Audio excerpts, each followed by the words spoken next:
Hey, welcome to the Steve Davis Show. Special guest today is Tim Keller, state auditor and running for the mayor of Albuquerque. Yes, sir.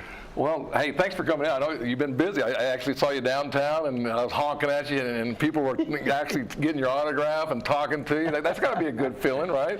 It's fun. Been fun to walk around downtown since the runoff. Folks really, I think, recognize the people running for mayor, and so it's been a lot of fun.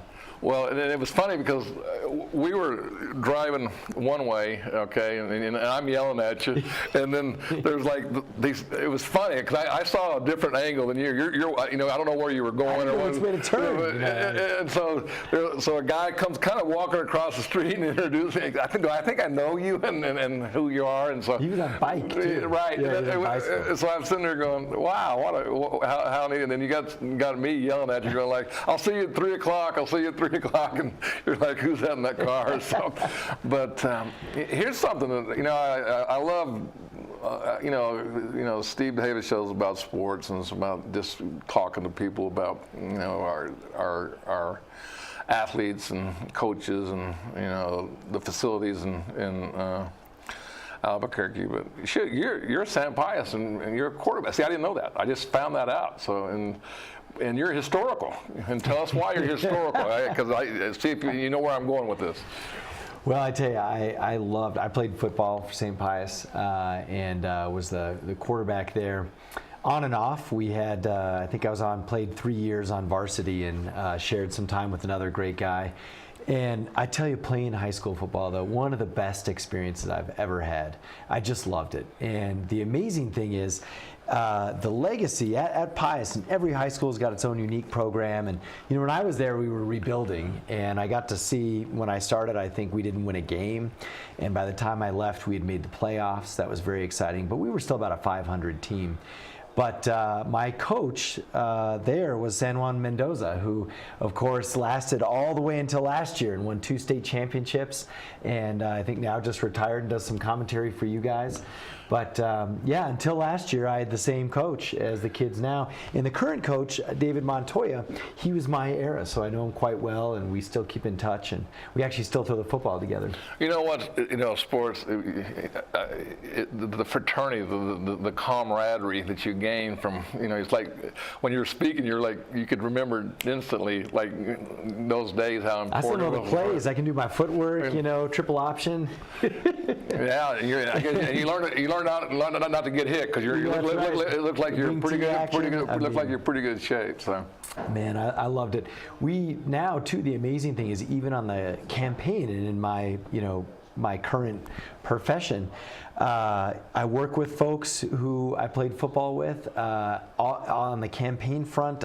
Just coming back into touch with a lot of people that I worked with, and I get a different message out of nowhere almost every day now. Hey man, like, good to see you out there, and I remember our good times together. And so I've been able to reconnect with a lot of folks that I played ball with, and of course, in general, just being born and raised in Albuquerque.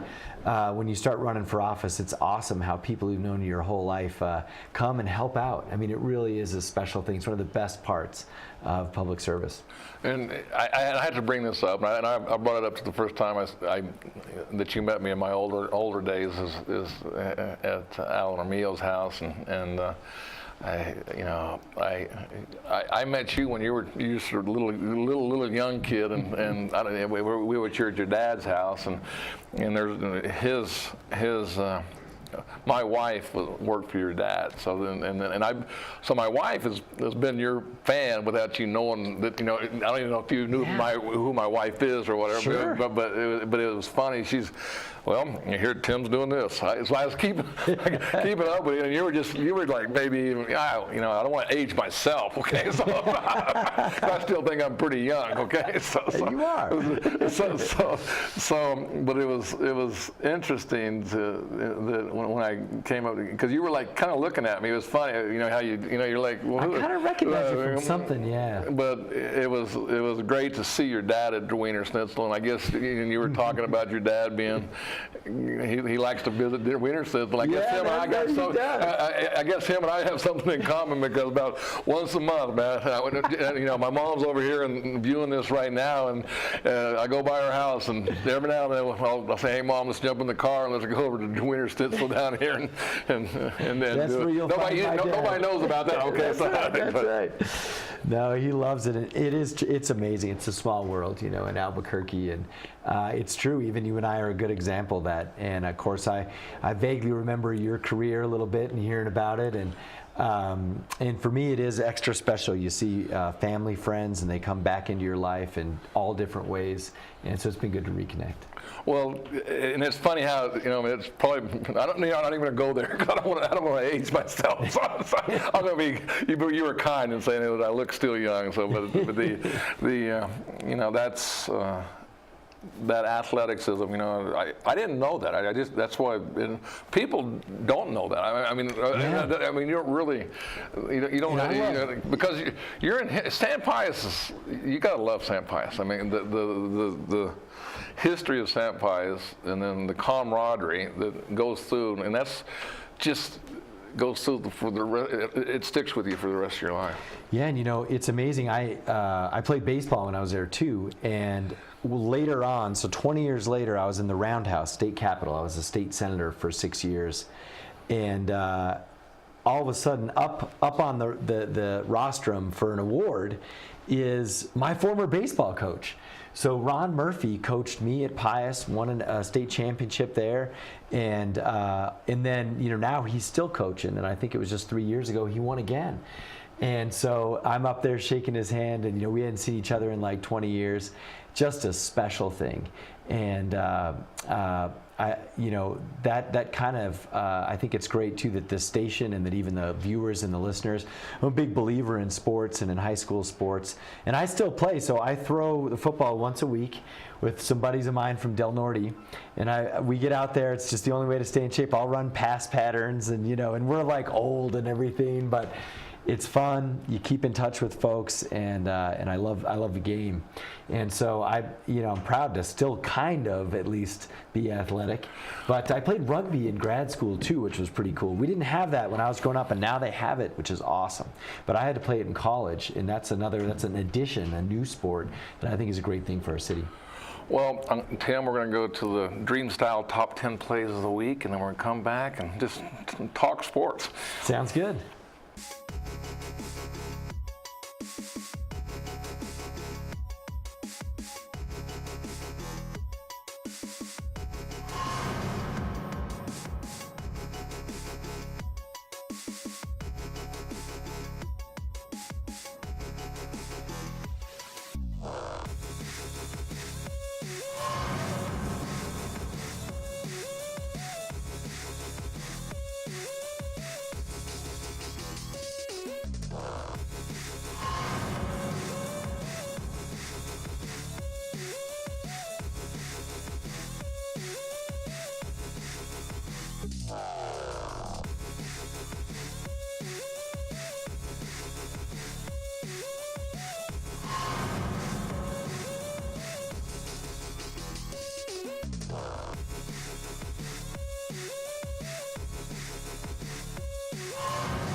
Hey, welcome back to Steve DeHavey Show. We have Tim Keller, State Auditor and Mayor, running for mayor coming up November 14th, right? Get out and vote, right? Yes, sir. This Tuesday is Election Day, and you can still vote until Friday, the end of the day Friday, at the early locations.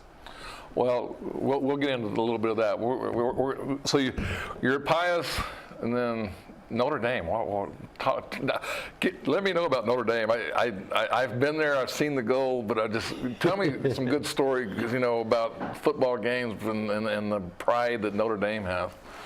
Or were you too busy studying? Well, or partying. I don't know. Notre Dame is a great, you work hard and you play hard there, and it was a special place. And my family's got a long tradition at Notre Dame. I think there's now been 20 of us that have gone through there, including my father went there, and so everyone's experience is a little different. Mine, I mean, you start there as a freshman, and it's a residential campus, so everyone lives on campus, and I think that makes it a little bit different because you have these randomly assigned dorms that you're a part of, and that becomes a big piece of your identity. So it's not a Greek system, but you live in the same building as folks for probably 3 years straight all on campus. And a lot of the structure of the social life is based around that. So the intramural teams are actually a huge deal at Notre Dame. Athletics is a big deal. ROTC is a big deal. Well, I think everything there is pretty much a big deal. They do. They take extra seriously. But then, of course, football. I mean, I tell you, just those falls in South Bend, Indiana. Is that something that you got to participate regularly in? I mean, I'd say 99% of the people do. There's always the crowd who, isn't into it, but just, the routine starts Thursday night, and then you've got pep rally Friday night, which is a big deal on campus. I mean, almost everyone goes to it. Fills the basketball stadium for the pep rallies. And then on Saturday morning, there's this whole routine where there's church, and then there's mass, and then there's send-off, and then there's bagpipers, and then there's the inspection of the guard, and then there's tailgating.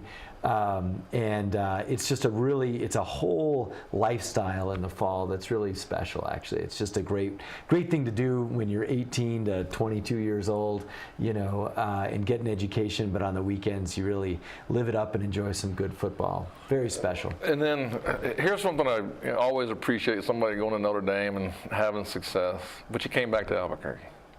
Why? For me, I actually started missing Albuquerque. It was probably around my sophomore year. Was the land of enchantment, maybe? But you start, when you start asking your parents to send you packages of green chili, and you start reading the Albuquerque Journal on the internet, or ABQ, the magazine. And what I discovered when I left, because I hadn't really been outside of New Mexico much till I went to college, and it couldn't have been more different. I mean, you compare Albuquerque, New Mexico to South Bend, Indiana, and I mean, the culture's different, the food's different, the weather's different, the landscape is different, and it really made me appreciate everything that makes us special here.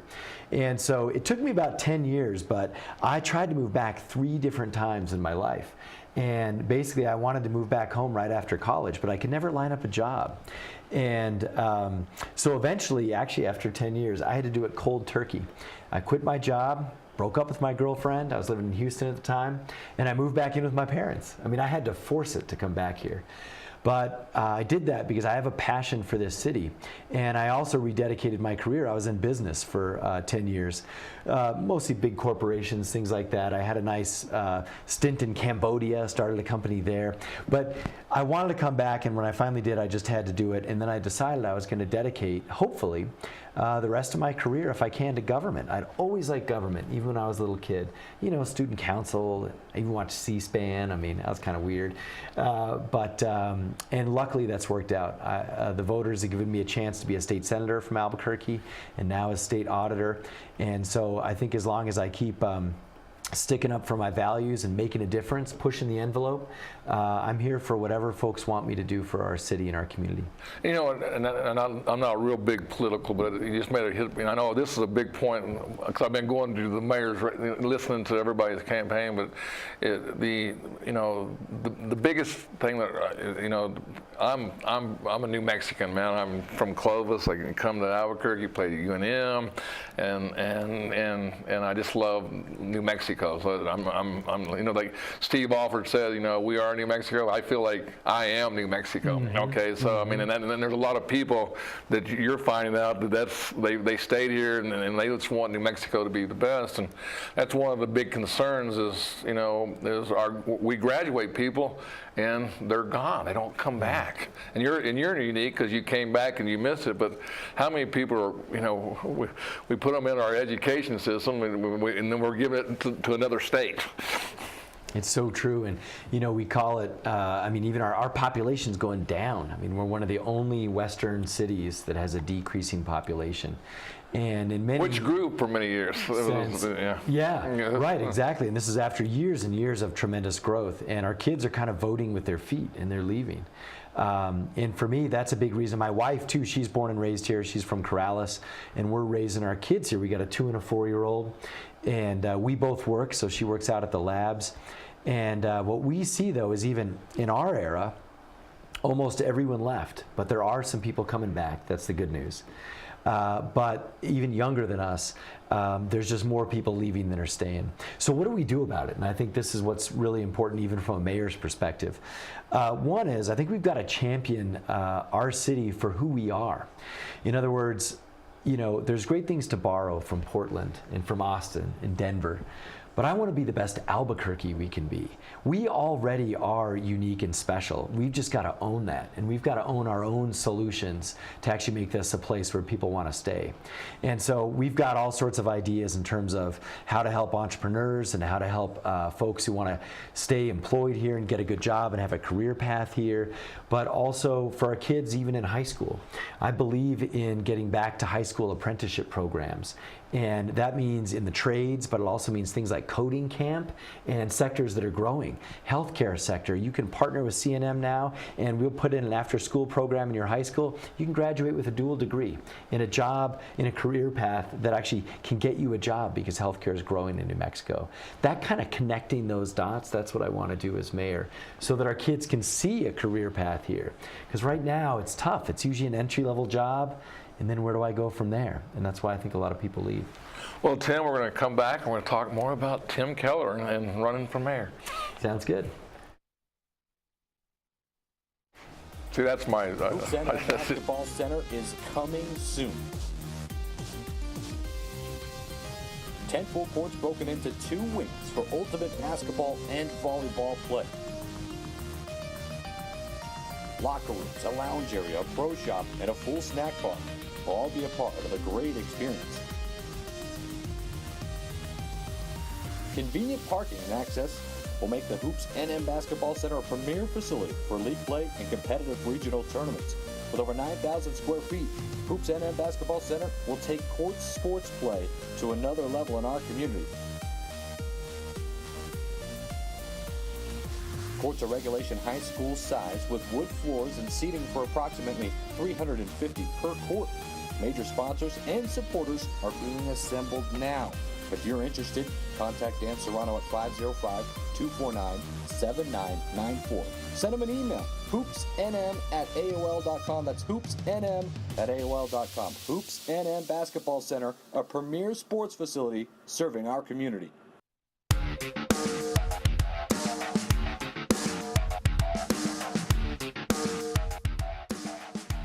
Hey, welcome back to Steve Davis. We got Tim Keller here, and well, in formalities and state auditor. I feel like I know you, so I'm just going off here real quick. But running for mayor Tuesday, come out and vote, and get it done.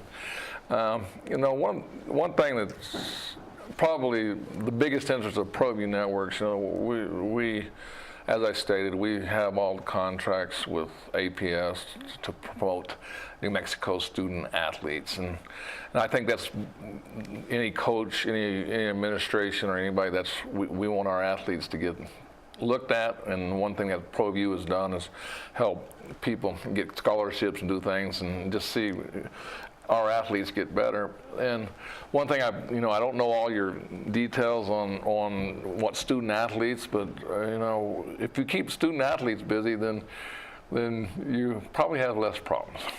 Absolutely. This is an area back when I started this campaign. And even not even student athletes. I mean, I say that because it's more of a deal. It's just athletes in general, so, or activities. Mm-hmm. And for me, I looked at this when I was originally deciding to run for mayor, and I was like, what are a couple of things that would make a difference in our city across a number of issues? And we have deep challenges when it comes to poverty, crime, addiction. We know that.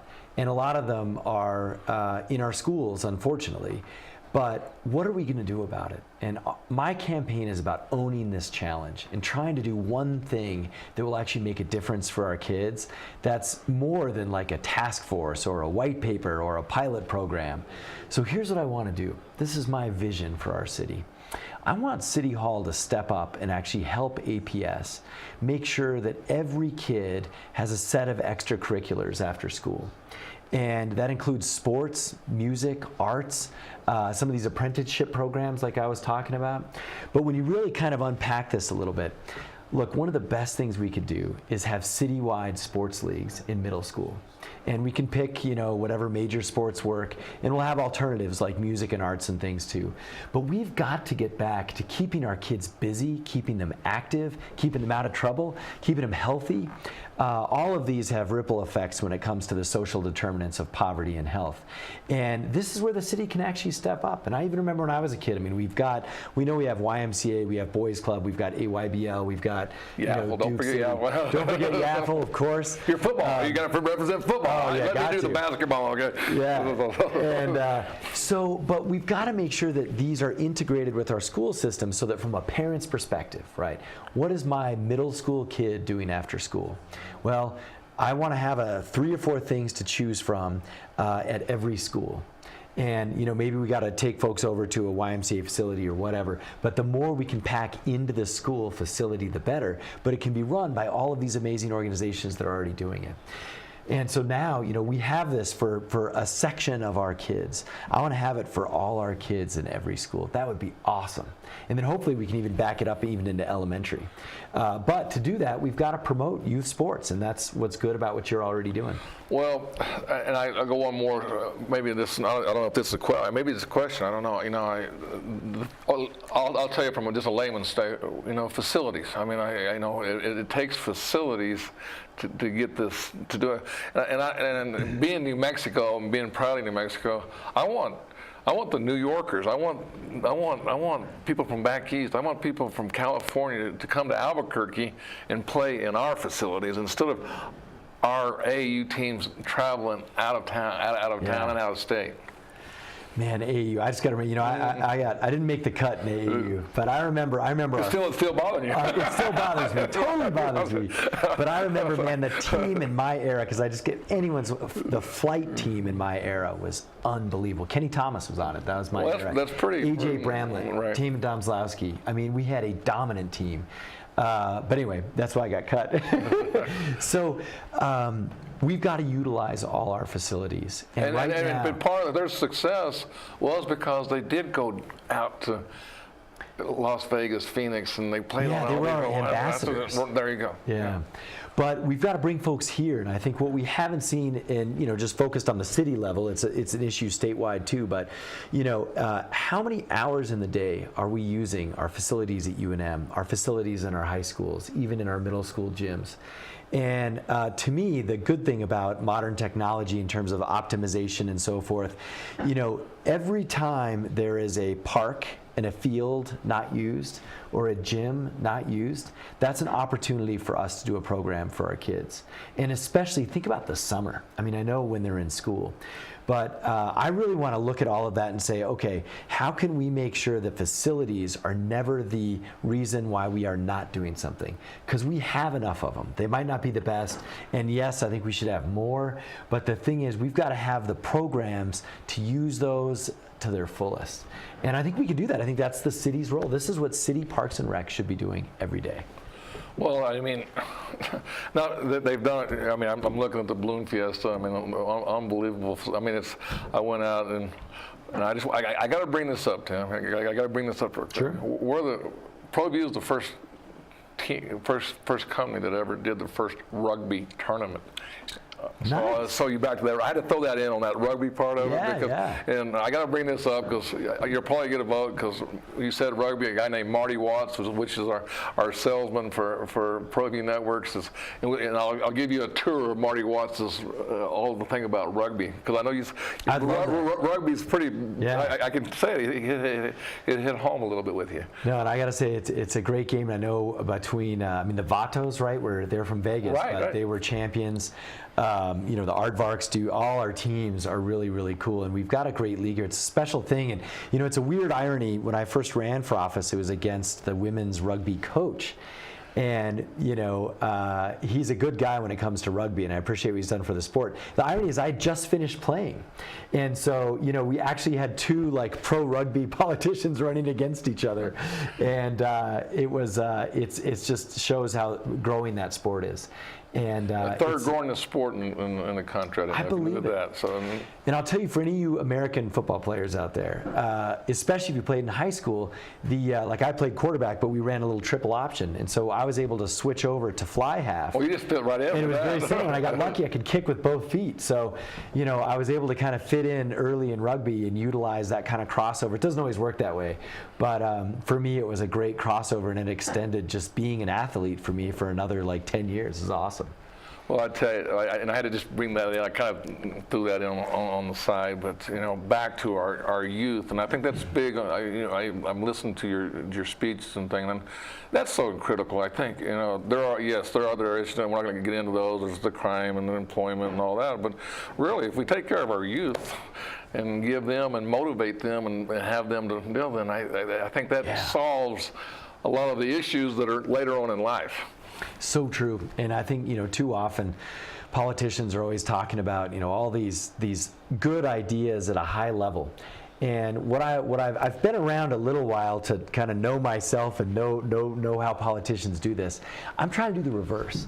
I just want to do one thing that'll make a meaningful difference for our kids with after-school programs and athletics and extracurriculars over the summer. And there's all sorts of things that we've got to support and we've got to work on. But if I can just do that one thing in 4 years, I think it'll actually make a difference in our city.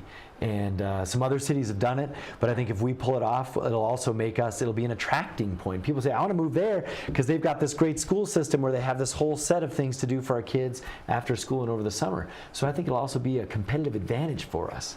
And might even attract people here over the long run and keep families here.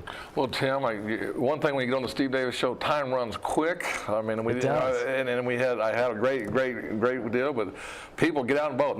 Your last chance is November 14th and it's Tuesday, and you got it. Where are you gonna be celebrating? I hope where are you gonna be where's that gonna be at?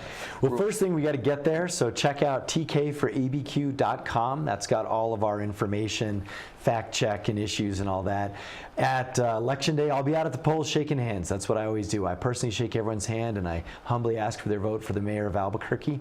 And then you can find us, we'll probably be downtown. I think we'll be at the Hotel Andalus for whoever wants to come and hopefully celebrate some new leadership and a strong vision for our city.